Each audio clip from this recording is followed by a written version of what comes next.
This is my pretty much completed Sachs 5051D motor. Over the next couple videos we are going to put this back together as much as we can before it goes back on the bike. Today we're going to do the assembly of the gearbox and jug. The clutch and magneto will come later. Since the goal is to get this bike up and running before the summer of this year, time is starting to be a factor. I need to get moving if I want to hit my goal.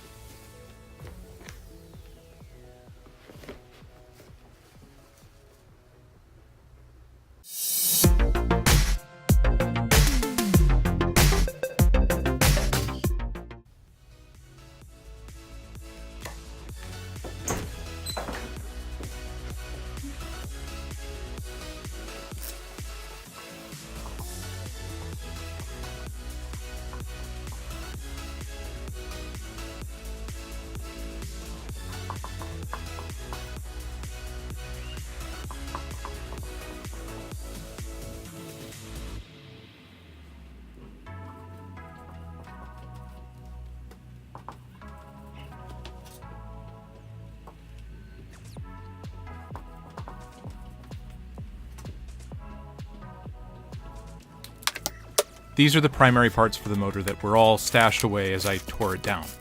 Primarily we have the crankshaft and gears, but there are a ton of small parts that need to get cleaned and treated before we move on.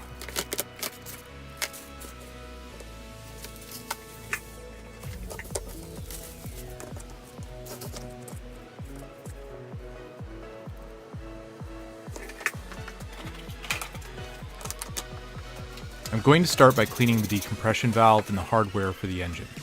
The hardware is not original. The motor shipped with standard screws, and these socket cap screws are much higher quality, being that they're probably stainless.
I don't really like the idea of putting shiny silver hardware on the black painted case, so I'm going to darken it using cold blue.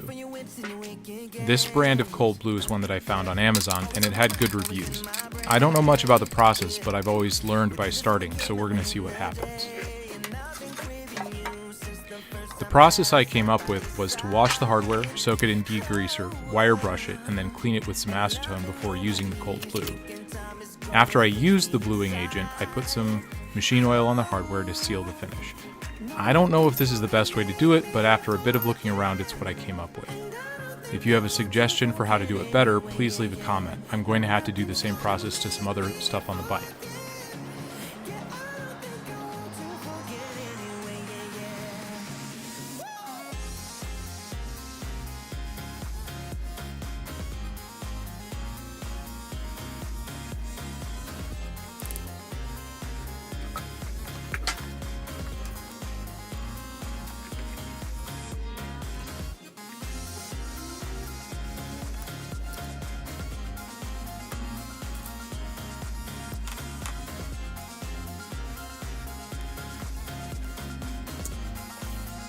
I love knolling parts. Just putting everything in order makes things really easy.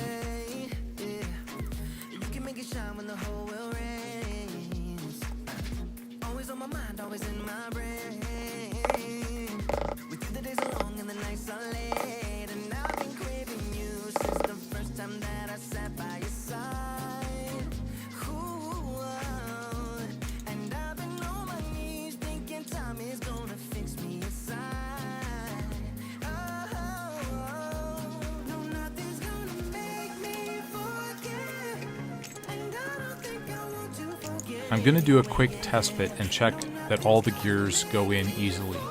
They've been apart for a while, so I want to make sure that I'm not missing anything. I also use this as an opportunity to check that I have all the right replacement hardware and seals. I'm going to be replacing the bearings and the oil seals. The treats kit was actually missing a seal, but they got it out to me really fast when I emailed them about it.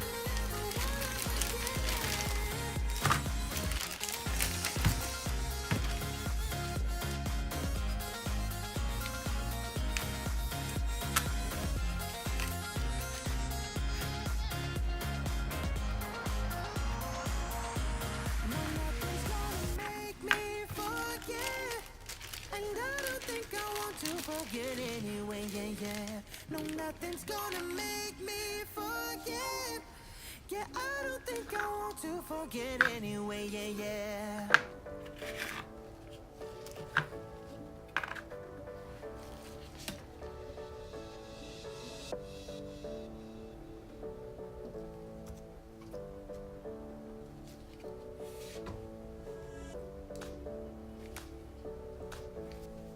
I need to remove the drive sprocket in order to replace the oil seal that's behind it.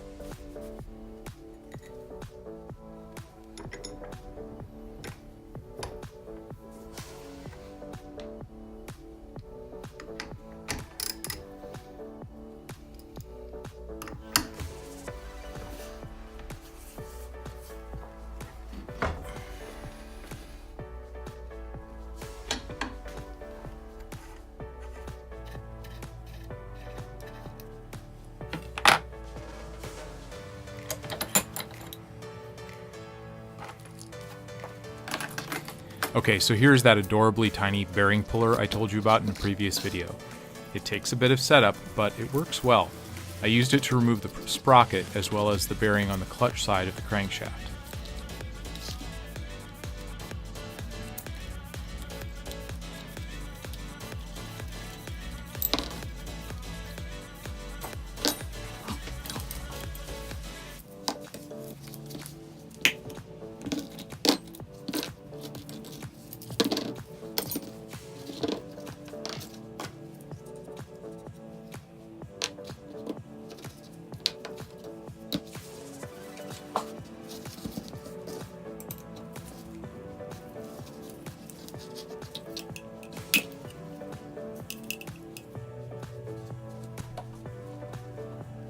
Now, for those of you who hate seeing the abuse of tools, you might want to look away for a bit.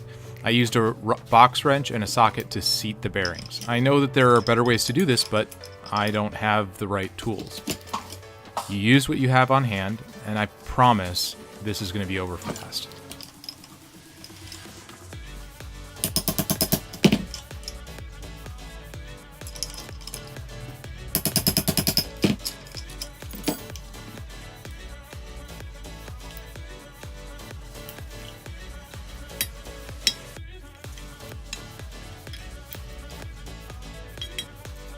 Getting the bearings in the right spot involves a lot of back and forth, checking and rechecking the spacing. Eventually everything lined up and I could move on to seating the rest of the gears.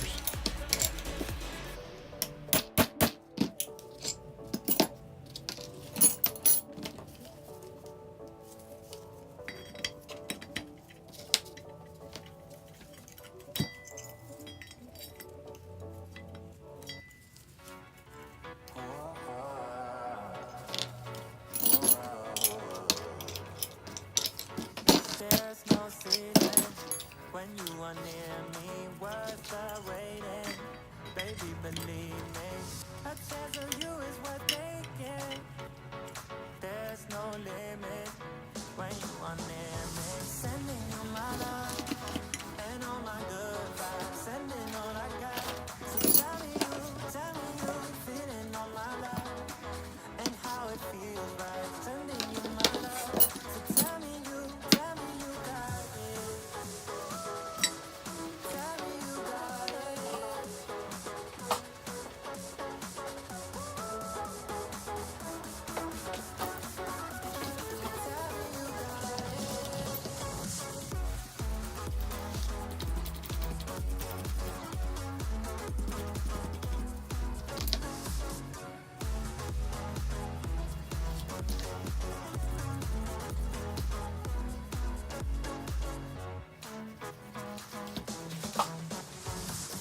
The rest of the pre-assembly was replacing oil seals and checking the rebuild manual for correct orientation of the gears.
Okay, now we can start with the final assembly. I decided to put all the parts out on a piece of poster board as a trial. Maybe when I have a bigger shop I can have a permanent knolling station that's got a camera above it so I can spread all the parts out.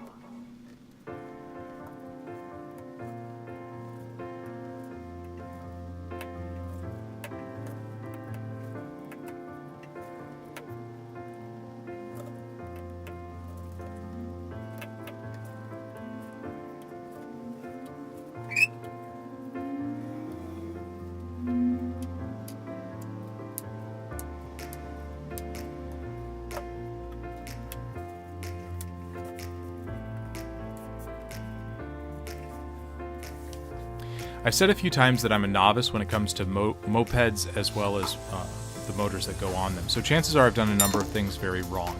Please let me know in the comments, but this is a super satisfying process, getting this motor to go back together.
The bottom case goes on and the bolts go back in.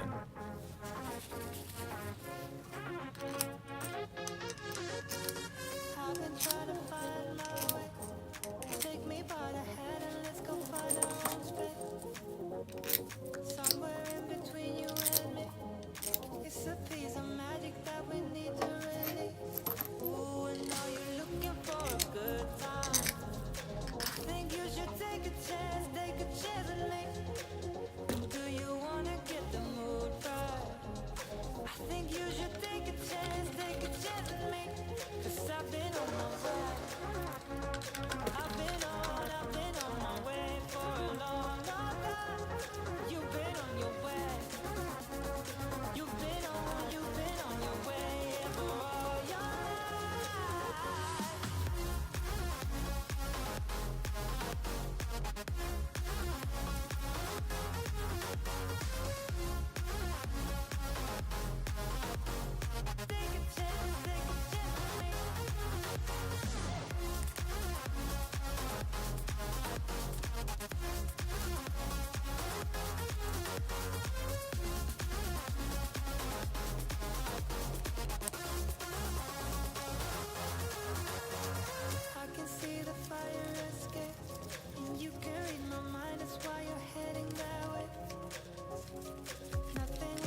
The rebuild manual calls for the bolts to be torqued to 10 Newton meters, which is about as low as my torque wrench will go. I think that the black bolts look really good.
The drive sprocket isn't on there very tight. I'm going to be coming back to that when the motor is actually on the bike.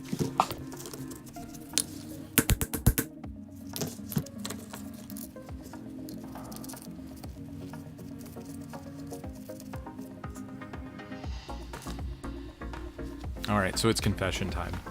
I broke 2 piston rings trying to get this jug to go back onto the piston. I'm not sure if I ended up doing it correctly in the end, but the piston rings fit and the piston goes back into the cylinder. And when I turn it over cold, there's a decent amount of compression. I don't know if that's going to work when it's actually started, but chances are I'm going to have to pull the jug off of the motor again before I try to start it for real anyway. So we're just going to leave it the way it is for now and revisit it.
The intake goes on, and a new spark plug pretty much completes the jug.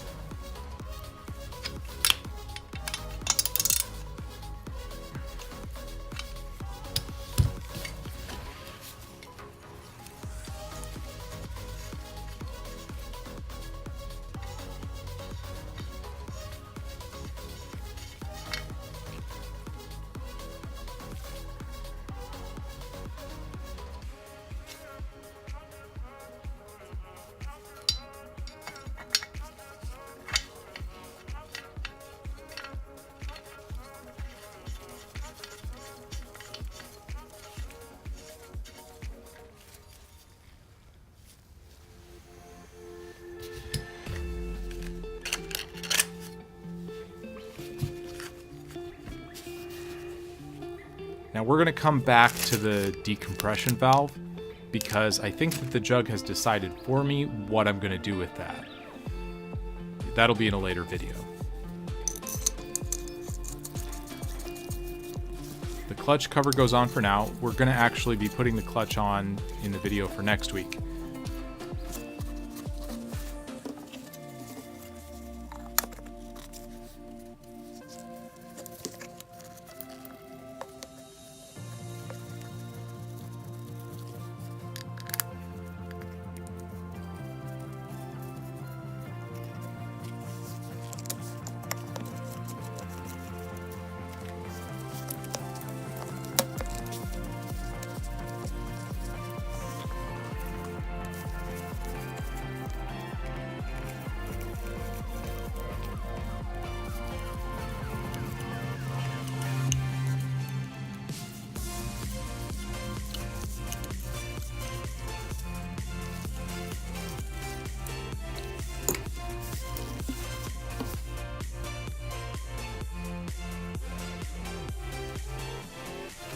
Thanks for watching. If you enjoyed this video, please like and leave a comment below.